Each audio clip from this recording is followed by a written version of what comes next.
좋아요, 구독. 전문가님, 오늘의 투자 강의는 어느 쪽으로 좀 포인트 잡아주셨을까요?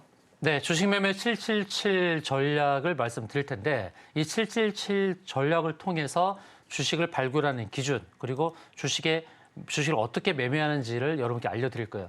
계속해서 들으신 분들은 이제 많이 익숙해졌겠지만 좀 더 익숙해서 이제 완성도를 높이시는 게 좋겠고 오늘은 특별하게 2차 전지 관련 종목들, 2차 전지 종목들을 가지고 어떻게 대응해야 될지를 말씀을 드릴 겁니다.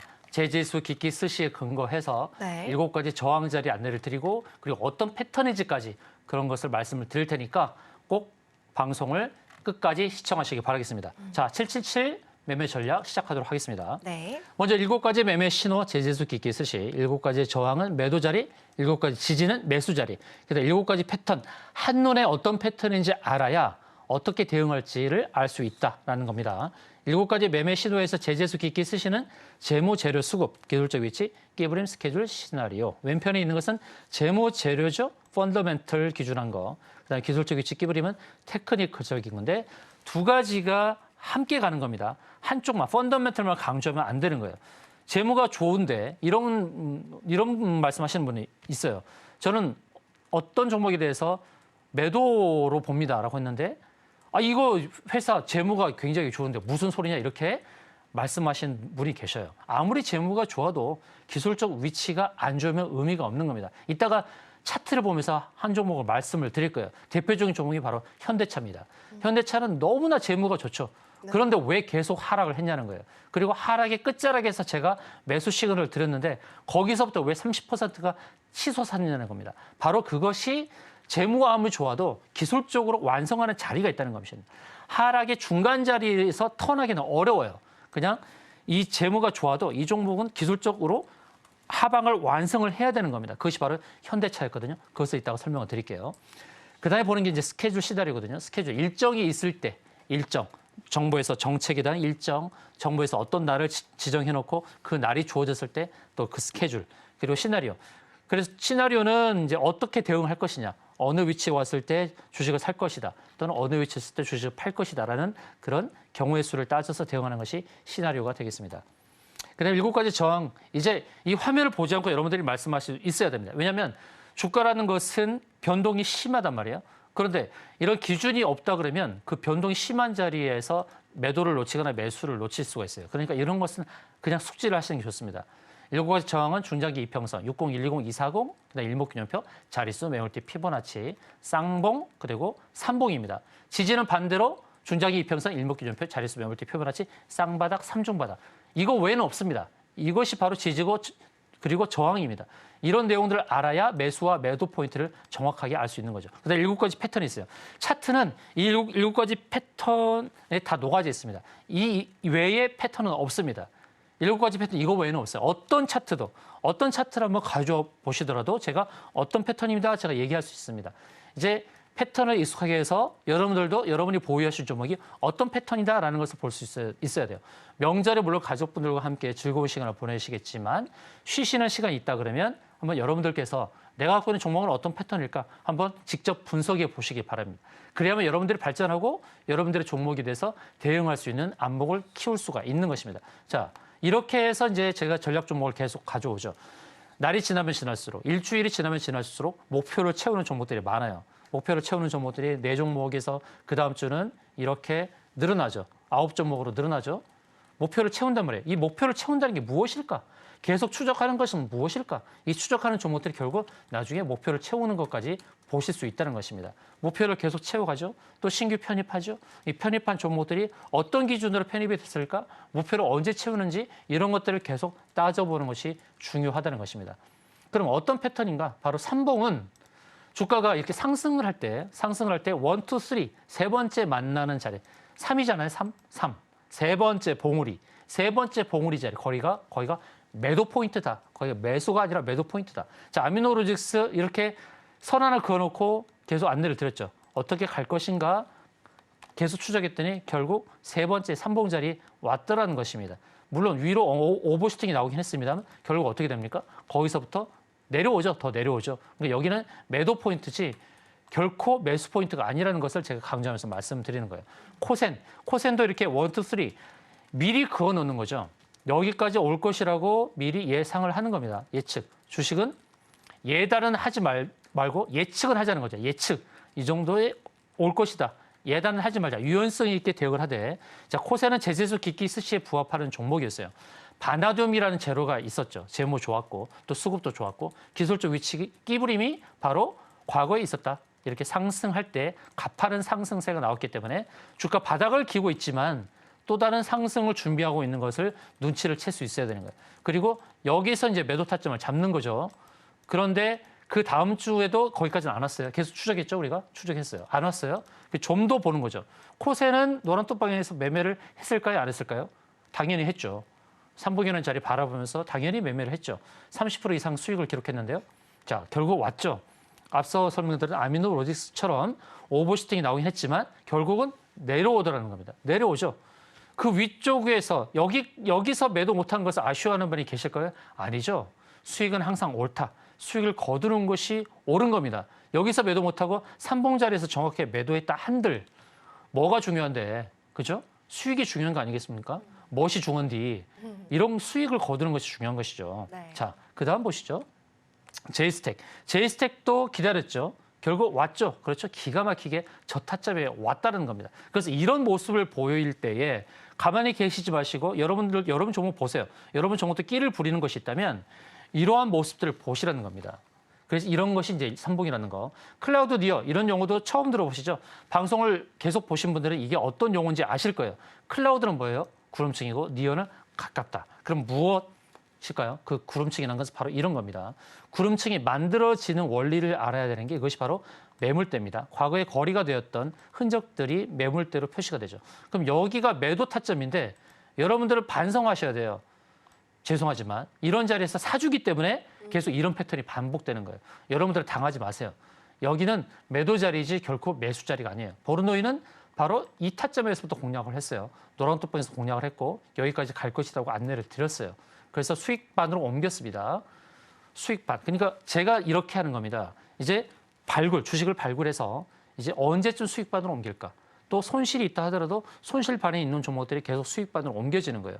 저도 손실이 좀 있었겠죠. 손실이 때로는 15개까지 늘어난 경우도 있었어요. 15개까지. 그런데 그것들이 손실이 줄어서 이제 9개로 줄어들었어요. 종목은 131개나 나갔거든요. 노란톡방에서 131개나 종목 공략을 했는데 손실이 9개밖에 되잖아요. 그 9개 종목들도 괜찮아요. 제재수 기기 스시에 근거한 종목들이라서 다 상승하면서 수익반으로 옮길 가능성이 높아요. 계속 추적하는 거죠. 자, 보르노이가 이렇게 여기가 매도 타점인데 여기서 매도를 했어야 돼요. 매도를 못 하시면 안 되는 거예요. 이렇게 빠지잖아요. 저 고점에서부터 무려 20%가 빠지는 거예요. 그러니까 매도 타점과 매수 타점을 정확하게 구분을 해야 되는 거예요. 그럼 지금 자리는 또 어때요? 지금은 또 매수 타점이에요. 왜 여기가 매수 타점인가요? 구름층 하단이면서 동시에 61선, 241선, 3개나 지지자리가 있잖아요. 중장기 이평선, 일목균형표. 이게 제가 지지의 기준이라고 했는데 3개나 지지자리가 있어요. 그러니까 보르노이는 또 지금은 또 매수 타점이에요. 그러니까 한 종목만 가지고도 우리는 계속 수익을 거둘 수가 있다는 것이죠. 여기서 매수, 여기서 매도, 또 여기서 지지받을 때 매수. 아시겠죠? 이렇게 하는 겁니다. 여러 종목 왔다 갔다 할 필요 없어요. 다음 종목. 센서뷰 이렇게 잡았죠. 센서뷰는 어떤 패턴이라고 했냐면 바로 이렇게 그어드리면서 어떤 패턴이라고 했나요, 앵커님? 사고 있네요. 네. 뭐죠? 갑자기 단어가 생각이 안 나는데. 생각 안 나죠? 네. 예, 그럴 수가 있어요. 근데 의미는 알고 있어요. 네. 단어가 생각 안 나지만 이것이 어떤 의미라는 것은 캐치를 하고 있다는 겁니다. 그렇죠? 사고 있네요. 네. 이것은 계속 산다는 그런 의미예요. 그렇죠? 매집이죠, 매집. 예, 매집으로 센서뷰를 제가 안내 드렸던 거예요. 6G 관련 종목이죠. 계속 추적했어요. 근데 목표는 제가 표시한 자리예요. 이게 목표한 이 자리가 어떤 겁니까, 앵커님? 클라우드 니어. 맞습니다. 클라우드. 제가 앵커님을 학생처럼 가르치는 것처럼 보는 것이 정말 죄송하지만 이게 필요한 겁니다. 왜냐하면 이 수준이 높아지면 여러분들도 같이 수준이 높아지잖아요. 그냥 여러분들이 그냥 겸손하게 학생처럼 계시면 제가 계속 많은 것을 가르쳐 드릴 거예요. 그러니까 잘 따라오시기 바랍니다. 바로 여기가 매도 타점인 거예요. 네. 매집의 패턴을 보일 때 매수 참여, 그다음에 저 자리를 목표로 가는 거예요. 그래서 계속 추적하는 거죠. 추적했더니 결국 가더라, 그죠? 가더라는 겁니다. 목표를 채우잖아요. 네. 채웁니다. 채우고 하락을 하죠. 이게 정말 기가 막힌 겁니다. 채우고 하락을 한다. 이것이 키포인트예요. 그러니까 목표 자리를 알고 가는 게 중요하다. 여러분들이 종목에 대해서 제가 패턴을 연습하라, 패턴을 분석하라고 말씀드리는 것은 여러분들의 종목이 물렸다 하더라도 목표 자리가 보이면 그냥 무소의 뿔처럼 전진하라 이 얘기를 하는 겁니다. 목표 자리가 보여야 되는 거예요. 그래서 물린 종목에 대해서 한탄할 것이 아니라 목표 자리가 보이면 안심하고 갈 수 있다. 그리고 목표 자리가 보이는데 그 자리가 내가 매수한 가격보다 높아? 매수한 가격보다 그렇죠? 높다? 그러면 어떻게 될까요? 그러면 좀 더 낮춰야겠죠, 평단을. 네. 이런 전략이 필요하다는 겁니다. 그다음에 DI 결국 이렇게 채우더라. 그다음에 커맨들 패턴이 재밌죠. 커맨들 패턴은 뭐냐면 컵을 만들고 핸들을 만들어요. 컵을 만들었던 종목이 하락을 했을 때 어느 목표로 가는지를 알 수 있다는 것입니다. 자, 이런 패턴이죠. 엠벤처 투자는 계속 나는 컵앤들 패턴이야라고 선언하는 종목이에요. 그래서 컵을 만들고 핸들을 만들 때 바로 여기서 매도를 잡아야 되는데 매수하면 안 된다는 거예요. 여러분들이 매수를 해주기 때문에 계속해서 이 반대편에 있는 놈들은 저는 성은 양이요, 이름은 아치라 부르는 놈들이에요. 그놈들이 우리들을 괴롭히는 거예요. 그러니까 당하지 말자고요. 네. 그들처럼 똑같이 하면 돼요. 매도 자리에서 매도해주고 매수 자리에서 매수해주면 되는 거예요. 여기서 매도해주고 그다음에 하단에 왔을 때 매수하면 되는 거예요. 엠베츠 투자가 그런 패턴을 보여요. 그래서 하단에서 매수하는 겁니다. 그렇죠? 아까 보였던 여기가 매도 자리였죠. 다시 또 여기서 하단 매수, 그다음에 또 여기까지 가는 건데 아직 안 왔죠. 아직 안 왔는데 결국 오더라는 겁니다. 엠벤처 투자는 계속 그런 패턴의 반복이에요. 그러니까 매도 자리가 확실하잖아요. 매도 자리. 이런 자리가 매도 자리. 그럼 매수 자리는 바로 이렇게. 이런 자리, 매수 자리. 또 하락하면 매수 자리. 이렇게 매수와 매도 자리를 구분하는 것만으로도 여러분은 많은 성과를 거두시는 겁니다. 캠시스 마찬가지로 커맨들 패턴을 보이고 결국 채웠죠. 캠시스는 제가 히든 종목으로 여러분께 퀴즈를 드렸던 종목이에요. 여기서 이거 어떤 패턴인가요? 이렇게 그려드리고 그래서 여러분들이 커맨들이에요. 많이 맞추셨죠. 그래서 그런 분들에게 다 자료집을 전달했지 않습니까? 근데 결국은 핸들 채우죠. 이런 겁니다. 커맨들은. 그다음에 보는 것이 금늘도 재밌습니다. 급등했다가 눌리는 겁니다. 네, 앵커님 뭐라고 표현하셨죠?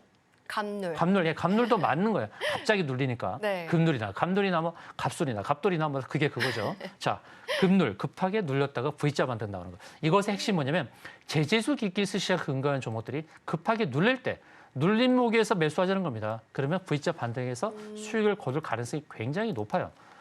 아무거나 사지 말고 금놀이 네. 제재수 기기스시에 근거했을 때 이것이 중요한 겁니다. 원준, 2차 전지 관련되죠. 소재, 금놀, 제재수 기기스시 그러면 눌림목에서 공략을 하는 거예요. V자 반등이 나오죠.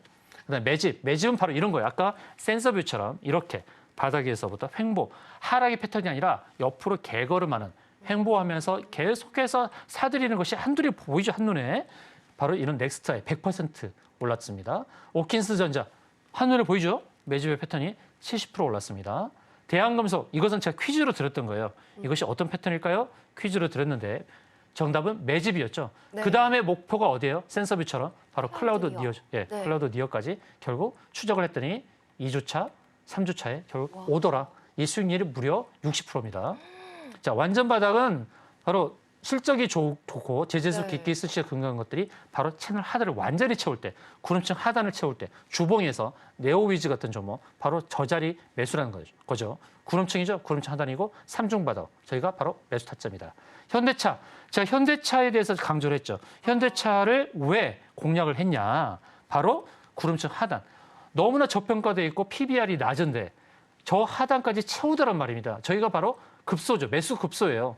매수 급소예요. 18만 원대. 여기를 공략하자. 노란톡방에서 제가 안내를 드렸죠. 18만 원대 노래 불렀습니다. 공략하세요. 대형주지만 괜찮습니다.